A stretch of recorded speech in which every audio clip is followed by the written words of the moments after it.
Halo nakama, selamat datang di channel Anime OP.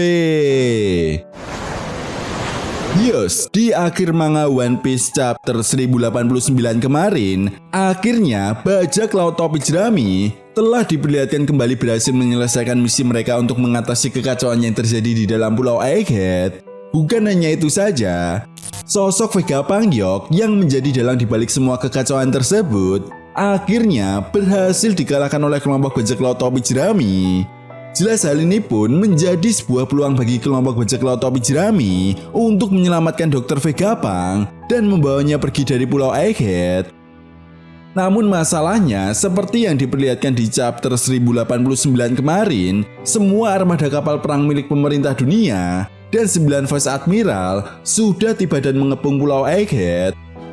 Pihak Angkatan Laut pun tidak tanggung-tanggung mengirimkan 30.000 prajurit Angkatan Laut mereka demi membantu pihak pemerintah dunia menyelesaikan misi mereka untuk menghabisi Dr. Vegapunk dan menangkap kelompok bajak laut topi jerami. Bahkan seperti yang dijelaskan oleh sang narator di chapter 1089 kemarin, kekuatan tempur pihak Angkatan Laut sudah melebihi dari sebuah serangan booster call. Nah, tentunya kalian semua para fan One Piece sudah tahu betul betapa mengerikannya serangan booster call yang pernah terjadi di Pulau Ohara, yang mana serangan tersebut mampu menghancurkan Pulau Ohara hanya dalam hitungan jam. Dan bukan hal yang tidak mungkin, serangan booster call yang jauh lebih dahsyat dari Pulau Ohara benar-benar akan terjadi di Pulau Egghead. Ya, meskipun sebelumnya Vega Pangyok telah melakukan negosiasi dengan pemerintah dunia untuk tidak menghancurkan Labo Fest yang ada di Pulau Egghead, tetapi bukankah ini akan lebih menyulitkan bagi pihak pemerintah dunia jika mereka tidak melakukan serangan secara membabi buta? Dengan kata lain, pihak pemerintah dunia ataupun Angkatan Laut harus menghadapi kelompok bajak laut topi jerami dengan cara bertarung. Nah, jika ini adalah keputusan pihak pemerintah dunia untuk tidak menghancurkan Pulau Egghead, mampukah kelompok bajak laut topi jerami menghadapi 30.000 prajurit Angkatan Laut, 9 Vice Admiral, dan Admiral Kizaru beserta Gorosei Sartun? Ditambah lagi, jika nantinya Gorosei Sartun berhasil merebut akses para Serapim, maka akan semakin merepotkan bagi kelompok bajak laut topi jerami. Lalu langkah apa yang akan diambil oleh kelompok bajak laut topi jerami? Apakah mereka hanya mengandalkan Vega Pangyok sebagai sebuah sandera seperti yang dikatakan oleh Luffy di akhir chapter 1089 kemarin? Well, tentunya ini sangat menarik untuk kita bahas bersama. Oke, namun sebelum masuk ke pembahasannya, jangan lupa like video ini ya bosku, sebagai dukungan kalian semua untuk channel ini ke depannya. Nah, jika sudah, terima kasih banyak dan mari kita mulai. One Piece chapter 1090 diawali dengan memperlihatkan kelompok bajak laut topi jerami yang telah memulai pergerakan mereka.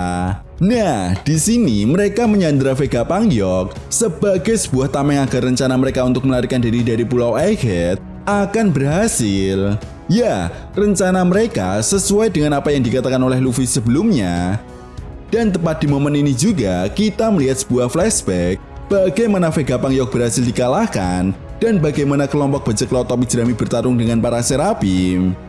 Mulai dari tim Robin yang membuat sebuah rencana untuk menangkap Vega Pangyok saat akan menghabisi Stella.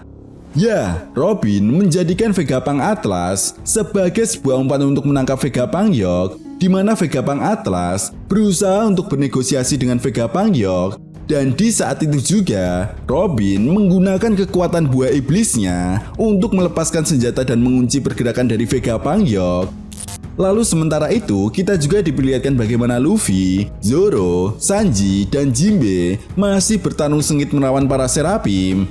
Nah, di momen ini kita diperlihatkan Luffy dan Rob Lucci yang telah berhasil mengalahkan Serapim Kuma, karena sebelumnya mereka telah mengetahui kelemahan Serapim seperti yang dikatakan oleh Zoro. Begitupun dengan Zoro dan Kaku yang berhasil mengalahkan Serapim Mihawk. Namun berbeda dengan Sanji dan Jinbe yang terlihat masih kesulitan untuk mengalahkan Serapim karena mereka sendiri masih belum menyadari tentang kelemahan para Serapim ini. Scene pun kemudian berganti dan memperlihatkan tim Robin yang telah berhasil membebaskan Stella dan menangkap Vega Pangyok. Di sini Robin meminta kepada Vega Pangyok untuk menghentikan para Seraphim. Merasa bahwa dia masih bisa menang melawan kelompok bajak laut topi jerami dan pihak pemerintah dunia akan membantunya, Vega Pangyok pun menolak permintaan Robin tersebut.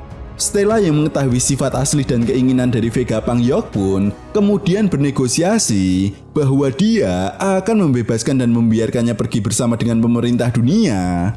Mendengar hal itu pun, Vega Pangyok menyetujui dan memerintahkan para Seraphim untuk berhenti menyerang, serta memerintahkan Seraphim buah Hancock untuk mengembalikan kelompok bajak laut topi jerami yang sebelumnya telah menjadi batu.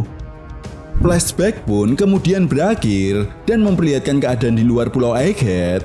Nah, rupanya perintah Gorosei Sartun untuk menghabisi para ilmuwan yang telah berhasil keluar dari Pulau Egghead akhirnya segera dilaksanakan oleh Vice Admiral Doberman. Ya, Vice Admiral Doberman kemudian memerintahkan sebagian kapal perang untuk mencari mereka dan segera menghancurkan kapal-kapal yang membawa para ilmuwan tersebut.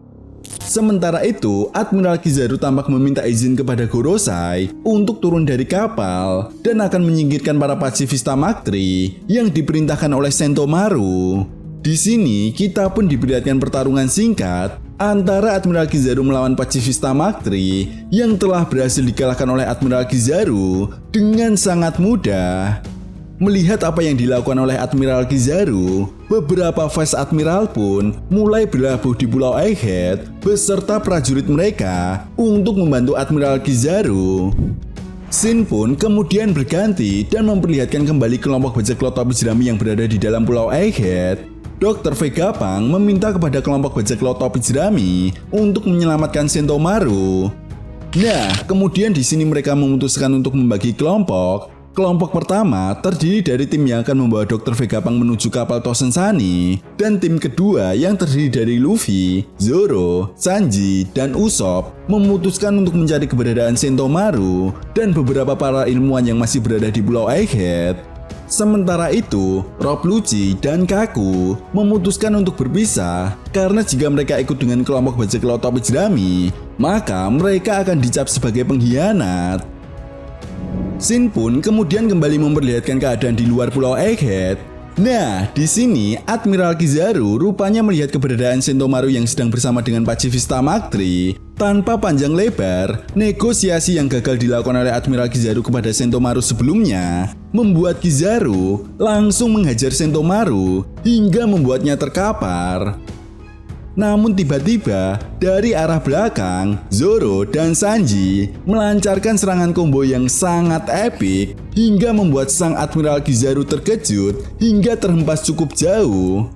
Zoro pun kemudian meminta kepada Sanji untuk mengurus Sentomaru dan dia akan berhadapan dengan Admiral Kizaru. Nah, di akhir chapter kita diperlihatkan Admiral Kizaru yang mulai bangkit serta menggunakan pedang cahaya miliknya untuk melancarkan serangan yang sangat cepat ke arah Zoro. Namun, Zoro berhasil menahan serangan Admiral Kizaru tersebut menggunakan kekuatan Bushoku Haki dan Hosoku Haki yang dia alirkan kepada pedangnya. Yap, semoga saja akan ada sebuah kejutan yang lebih gila lagi di chapter 1090 nantinya. Nah, itu tadi merupakan pembahasan mengenai prediksi manga One Piece chapter 1090. Oke, sampai di sini dulu pembahasan kita kali ini, and see you next time.